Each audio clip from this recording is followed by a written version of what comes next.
Hello, and welcome to Undressing the Issue. I'm Julia, your host. As you know, this is a podcast where we talk about all things having to do with sex, intimacy, attachment, relationships, and all of the good and bad that goes with that. And today, I have a very, very special guest, my friend Dr. Kate Balestrieri. Hello, Kate. Hi, thanks for having me on, Julie. I'm so excited. I'm excited to have you. So for those who have not heard of Dr. Kate before, I have so much respect for this beautiful, intelligent woman. She is a psychologist. I'll let her tell you more about herself, but she and I do similar work. We work with a similar demographic, and I'm super excited to chat with you today about some of the things that we see that I think are chat worthy. We need to be talking about these things. Yeah. Yes. So tell me about you. What do you do? Where are you from? Well, first of all, the respect goes both ways. Thank you so much for having me on today. Like, you're amazing. And I'm so excited that we're getting to talk like this. So I'm a licensed clinical and forensic psychologist and a certified sex therapist, a certified sex addiction therapist, and a PACT trained couples therapist.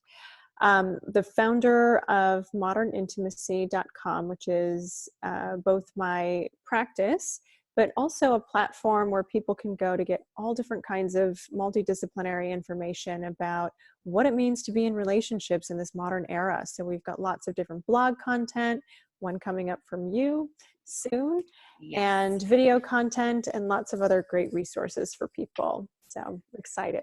Yay. I love it. I love the access to information. I feel like there's a need for it. People are always looking for this stuff and have lots of questions. So it's awesome. Yeah. Yay. So I'm going to get over my fangirling so we can jump in. So one of the topics that I hear you talking about so often is covert rage. So I'm fascinated by this. So I'm wondering if you can just give sort of a basic explanation of what exactly this is. What are you referring to? Yeah, so it's a great question. And this idea of covert rage is really a curious one because by definition, covert means it's sort of under wraps, right? It's not so obvious. And when I think about rage, so many people automatically define rage as anger. But I think it's important to remember that anger is an emotion that really is galvanizing into action, right? It serves a purpose for us. It tells us when we're being disrespected, devalued, compromised in some way, and sends our body a cue that we have to take action so that we can ultimately protect ourselves and ensure our survival. Right, our fight or flight. Rage is actually about fight or flight, right? Like get out of dodge or take action. Right, exactly. But rage is an interesting one because rage is like anger plus panic.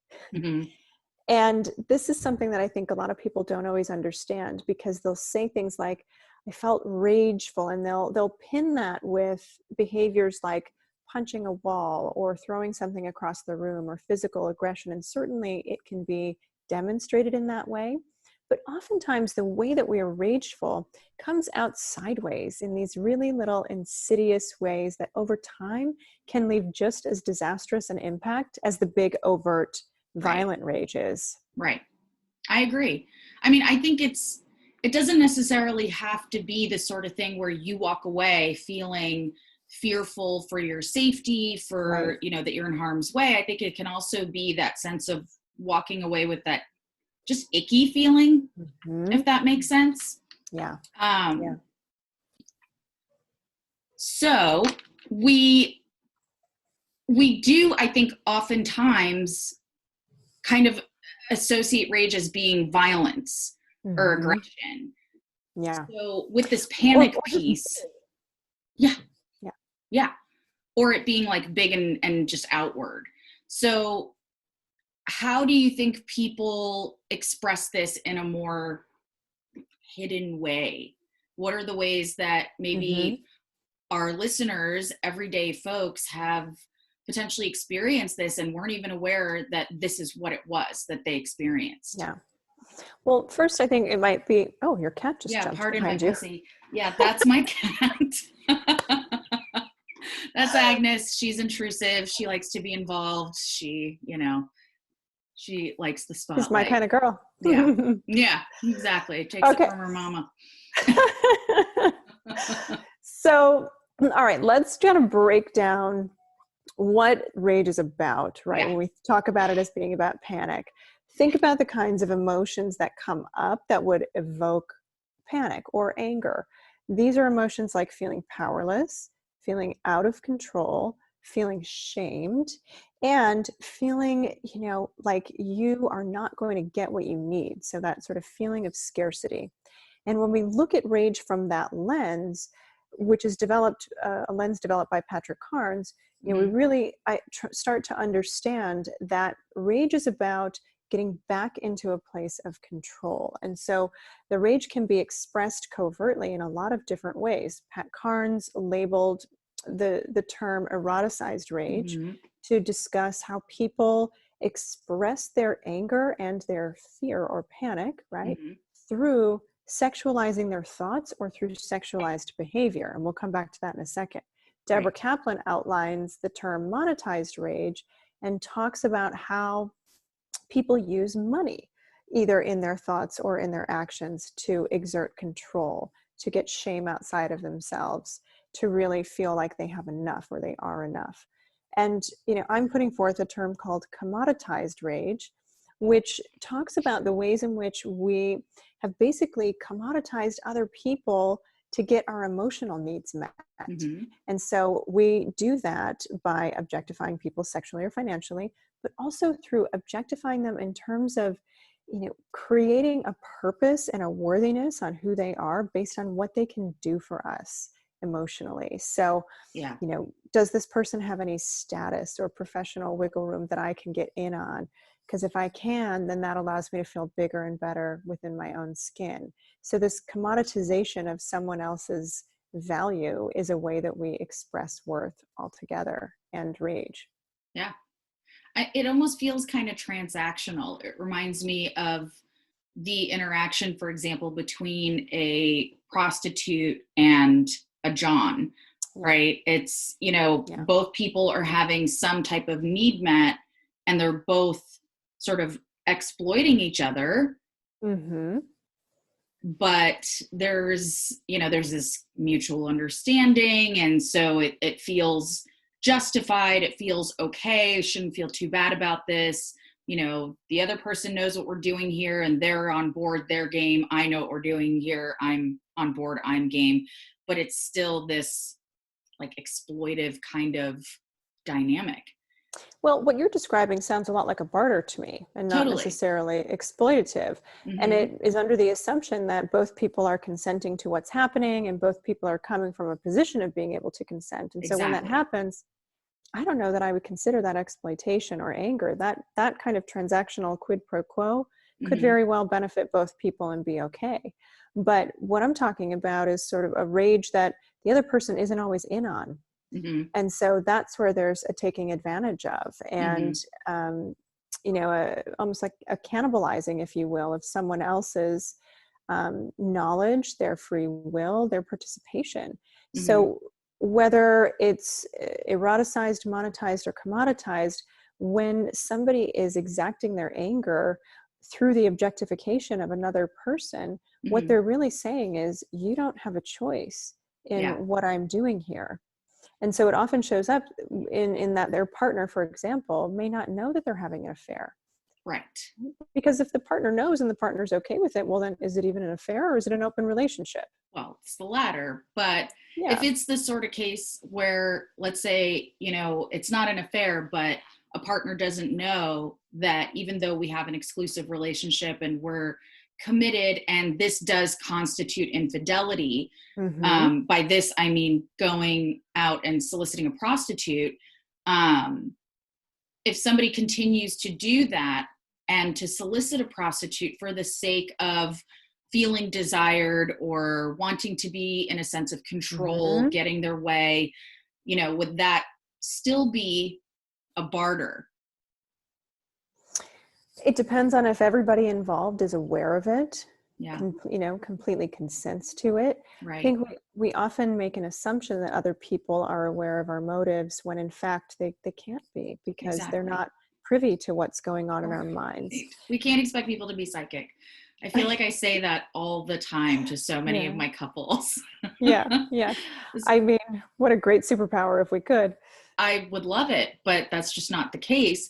But Yeah. I also, what's interesting to me is, especially, I keep coming back to this prostitution thing, but I think there's also this assumption that it's mutually consensual, but people often don't consider whether this prostitute has been coerced, or Right. she has an abusive pimp, let's just say, or, Mhm. this person's been trafficked and they're Yeah. they're forced into this position and to do these types of things. In that case, it's not really a straight barter, you know? Exactly. Yeah. Exactly. And I think that's a piece that often gets overlooked in the justification of engaging in those kinds of transactional situations. Most people don't think of themselves as exploitative or Right. predatory or perpetrating. They Right. see themselves as people who have needs that are not being met. And here's a service that's providing those needs. And it seems like a very good Right. solution. Right. But there is a lot of dark underbelly to the world of sex work that often includes people being trafficked, or people doing this from a survival position and not Right. necessarily a Right. volitional position. Exactly. And I Yeah. think it also extends to, I mean, we can go on and on about that, but that rationalization to Yeah. oneself, that those distorted thoughts, the cognitive distortions around why this is okay. And Hmm. I'm sure in your sex addiction work, you've heard, the broad range of reasons why this, I felt justified to do this, whether it's, my partner didn't provide me with enough sex, or, access to them sexually, or Yeah. we haven't been getting along, or it's simply that, I can't ask for some of these things because they're Right. taboo, or whatever else. Or even, well, I engaged with a sexual partner who is outside of my norm, Hmm. who's not the type of person I usually engage with, whether it's a different gender or different sex acts, so as long as I stay outside what I deem normal, it's okay. Right. Right. Yeah, it's Yeah. that distorted Well, thinking. let's come back to these different sort of categories of rage, right? We have a kind of rage that Hmm. seeks to establish a power balance. So if I feel Right. less than someone, I might act out sexually, or buy a big car, big fancy car, or try to otherwise objectify someone as a way to put myself in a one-up position, because that's how I might feel that I have enough power in the Right. dynamic, right? Right. And then there's also this idea of seeking revenge, or disavowing shame and humiliating someone else, right? So whenever we're in that position, it's because we feel really shame-based, and Hmm. that doesn't feel good. So Right. people will use these kinds of rage behaviors, or even just in their thoughts, as a way to dispel the shame they feel about themselves and put it on someone else, Yeah. right? Yeah. So this shows up a lot where you have people having affairs with affair partners that know their husband or their wife. If you sleep with your husband's boss, that's going to bring him a ton of humiliation. Totally. Whether or not he ever finds out, the hit in your brain that is recalibrating is the possibility that he could and would feel a lot of shame around that, right? Right. Right. So that's the brain plays so many glorious gymnastics to try to get us out of feeling these ways. It's true. It's so Yeah. true. Yeah, our Yeah. brains are so sophisticated and so dumb at the same time.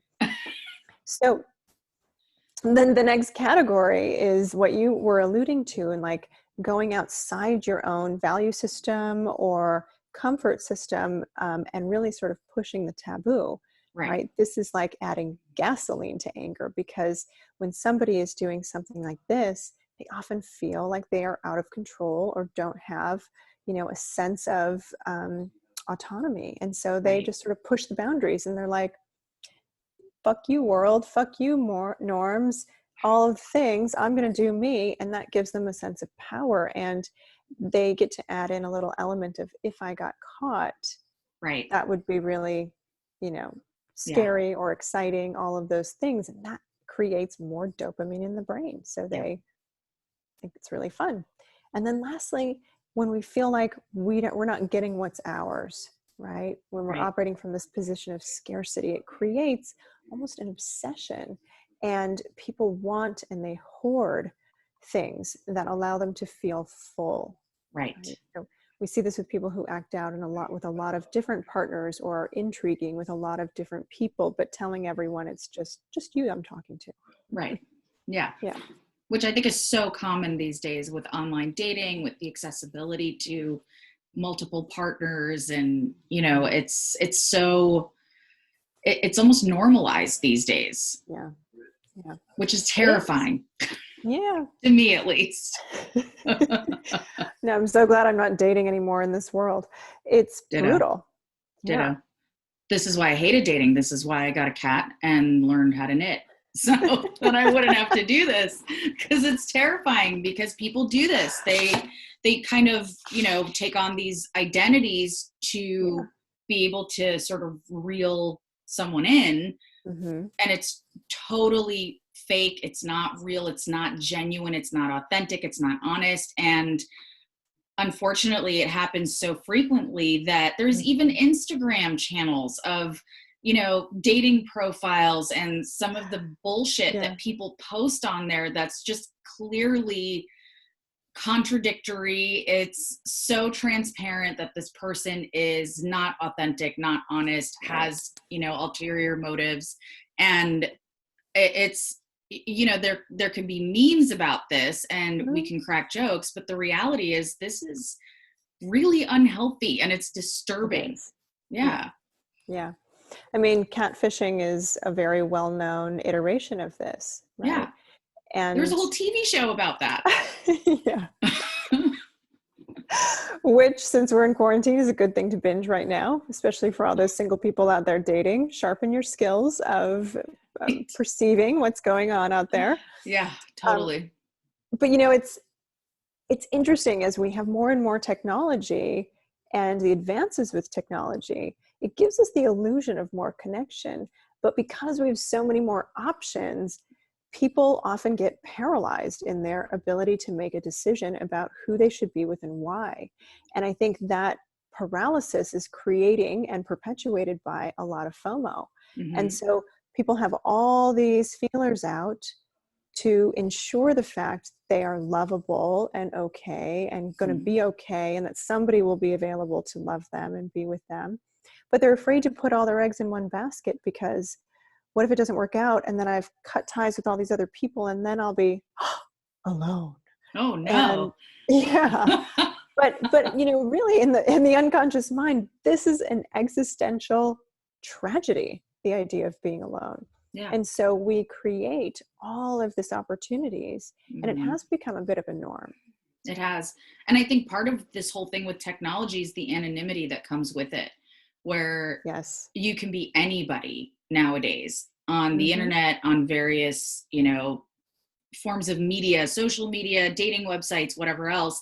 You can have one persona in one place, and you can have a totally different one on the next platform, which is just, it's kind of cool. It's fascinating that we can do this, we can live vicariously to some degree, but at the same time, it's also kind of nerve-wracking. I mean, like you said, trying to navigate this and kind of getting hip to the game, if you are single and you're using online dating as one of your accesses to other people. But it's, I don't know, it's one of those things where, like you said, yes, it seems like we're more connected, and it seems like we're meeting more people and we're interacting more, but there's still this filter and there's still this wall up, and it's kind of impenetrable until you're able to actually have these exchanges in person. And so it's not really as connected or as intimate as we convince ourselves it is. Right, right. Definitely. And because there is that extra buffer of technology, our brains relate differently to images that we see on a screen. Right now, I'm looking at you through my screen. Now, we've had the benefit of being able to hang out in person, which is great.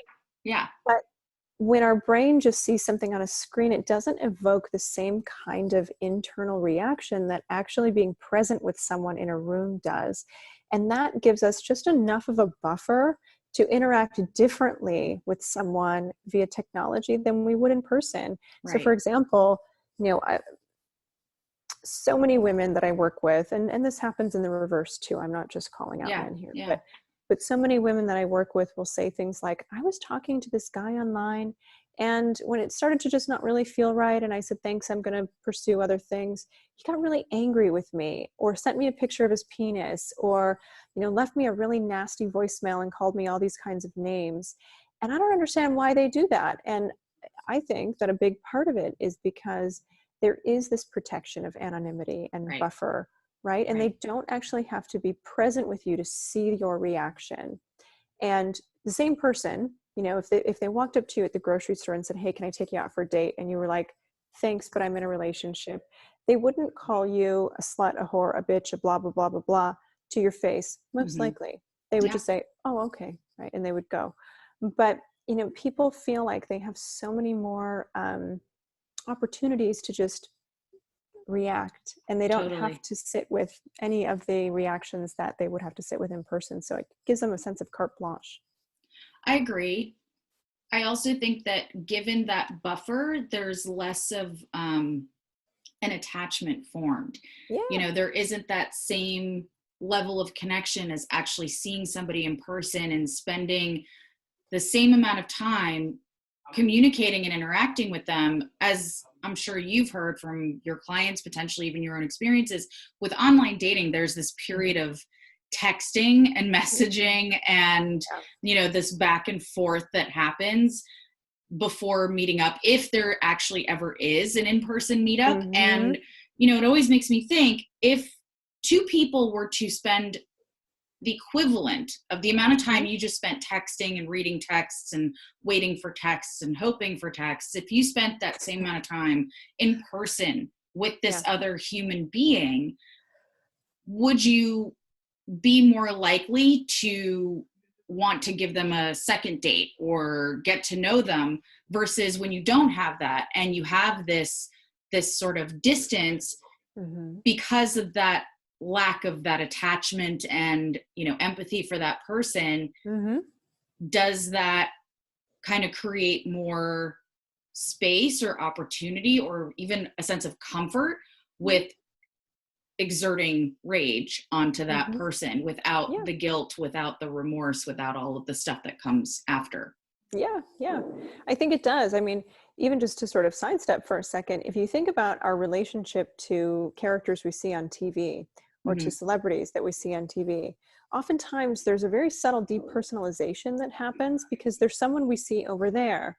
We don't really take into consideration everything that they might be going through, right? And how that shapes their experience of how they interact with people when they're not in their role as a celebrity performing, right? Yeah. And I think the same thing happens when we are dating online or having our relationships primarily through technology. It's like people become kind of a faraway experience, and their humanity gets a bit lost because we see them only in this sort of, technology-based way. Right. I agree. I kind of want to go back to something you mentioned because I'm fascinated by this. Okay. Picture the penis, or as it's more commonly known, the dick pic. Okay. So this topic comes up quite a bit. And, I do hear some people who say, I've appreciated dick pic. And then there are other people who are like, ew, why would you do this? I didn't ask for this. What makes you think I want to see this? And then for the people who are sending these pics, some people are like, proud of it and they want to show off their goods. And then there are other people who, I've met guys who are not cool with it. They say, you know, I would never do that. It's just uncomfortable. I don't need anybody having that kind of imagery of me, especially not on the internet where nothing can ever fully disappear. So I'm kind of curious as to your take on how the dick pic is a manifestation of covert rage. Yeah, great question. So let's come back to how rage begins, right? When we feel like we're in a position of victimhood, right? Things aren't going our way. We can't get what we want. We feel helpless, powerless, rejected, lonely, all of those things. It creates this sense of absolute resentment after a while. And resentment transmutes into entitlement. And when we are entitled, that's when we're likely to act out in these ways that we, you know, probably wouldn't do in person. You wouldn't walk up to someone at a grocery store and pull out your penis and be like, hey, hey, hey, hey, right? Holding up a zucchini next to it. Hey, hey, look at this, right? That would be the most interesting trip to Gelson's I've ever had. Right. We don't see that happening because we have more respect for people in person than we do. And also it's a lot easier to get caught if you're pulling out your junk at a grocery store. You could get arrested for that. You could totally get arrested for that. And in several states, it is now illegal to transfer any kind of nude images that are not your own. Yeah. And I'm hopeful that what that means is that soon it will be illegal to send unsolicited pictures even of yourself, because when we do that, we're operating under a couple of assumptions. One, that someone either wants to see it, which often is not the case, or two, that they don't want to see it and you don't care. And so when somebody falls into that latter category, they're really turning into a predator, because they're taking advantage of this digital exhibitionism. And this behavior can evoke huge trauma symptoms for people. You know, we don't know who's going to be finding that on the other side. You don't know if somebody has a child and their kid picks up their phone to play the game that kids play. I don't know what kids play, but they do that kind of thing. And I don't have kids, so I don't know. That's a thing. But, you know, they use phones, and all of a sudden, like, somebody's penis is there. And it's like, now that kid could be permanently scarred and damaged. It can compromise people's custody situations if, you know, things like that are happening. They can go to school and start talking about it. Parents can have their children taken out of their care for stuff like that. So when we have perpetrators just throwing their penises through the digital media to someone else, you don't know what's going to happen. And it's just really entitled and egregious, honestly. So listen, lots of people love naked pictures. Ask first, you know, ask if they're in the mood for it. And then if they are, go for it and have fun together. But, you know, really, like, think twice about why you're doing what you're doing and how you would feel if they didn't react well, if it did cause some kind of trauma, and, you know, what your rationale would be then. Exactly. Yeah. And what if they got the picture and were unimpressed and expressed that to you? Is that just going to make you lash out? Is it going to make you super angry? Are you going to be totally embarrassed? Because I know I've been on the receiving end during my single days that I don't miss, of some unsolicited dick pics. And in some cases, I remember thinking, if that's what I was packing, I wouldn't be so quick to send that out. I don't know that you have a whole lot to be bragging about or showing off. Like, that's not anything to write home about. But also, I didn't ask for it. Yes, you didn't ask for it, first and foremost. But you know what's really interesting about what you just said? Sometimes covert rage can be directed inward. And in those cases, someone might be looking to be humiliated or to be denigrated. And that is doing something for them because they have an internalized form of rage that needs to be sated. Like a self-loathing. Yeah, it's very masochistic. But even in that case, it's predatory because someone's not asking to be a part of that. Totally. You know, healthy BDSM relationships exist because both people are on the same page. They consent, they communicate, they cooperate, they debrief.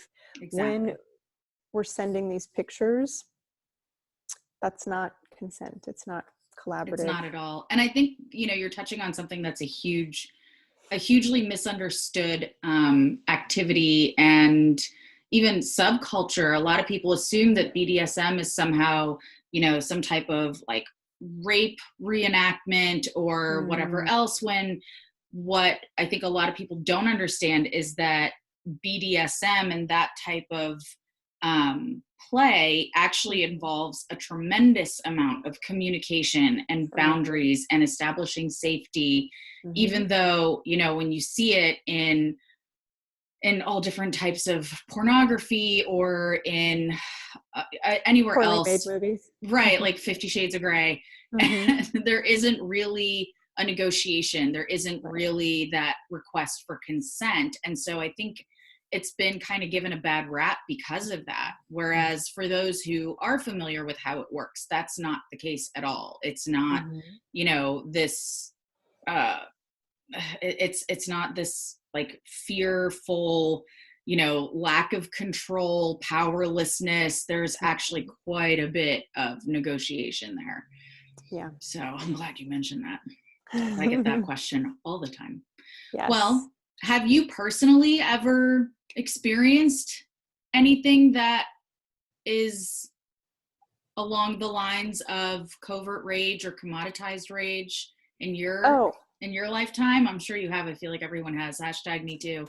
Yeah. Hashtag me too. Hashtag everyone probably, because, you and I can sit here and talk about it, but we've probably participated in it at some point too, because we're humans, and most humans have a default for how they experience and negotiate anger and rage within themselves. So I don't want to sit on a high and mighty pedestal here, but I will share a really entertaining story of some eroticized and monetized rage that was thrown my way.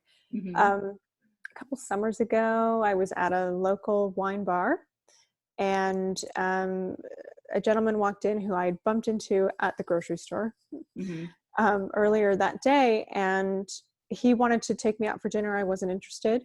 I told him I was having girls' night with my friends at this particular bar and blah, blah, blah. So he shows up and started going through his phone, showing us all of the pictures of his private jets and all of his cars and talking about all the money that his family had and blah, blah, blah, blah, blah. Wasn't I impressed? And I just wasn't. Right. That doesn't do it for me. Right. So when he realized he was going nowhere in his efforts to get my attention, he started to get pretty angry. And then someone that he knew walked in. So no joke, he raised his leg, pretended to pee on me, and said, "She's mine," and walked away to go talk to whomever he needed to speak with. Good pick your job. It's okay. Yeah. Pretended to pee on me to make his point that he was marking his territory, right? So it was a complete dehumanization, objectification. It was very sexualized because all of his overtures to peacock financially were dismissed. Right. And, obviously I never spoke to that person again. But yeah, that's a funny story. To pee? What? Who even thinks to do that? Oh God. Well, I feel like there needs to be, the same way that there's dating websites. I think there was something like this years ago, but it was like a website of, single men, eligible bachelors, and like photos of them and women who've had interactions or who've crossed paths with them, who can write about like their experiences so that they can be blacklisted. Oh, that's so funny. There was an art installation a few years ago called I Didn't Ask for This. And it was a woman who had collected all of the dick pics she received and the nasty messages that came with them when she rejected them. Yeah. It was a whole art exhibit, and there were hundreds, if not thousands, of these images. And it just really illustrated a level of entitlement with unrequited bids for attention. Oh, that's amazing. Amazing.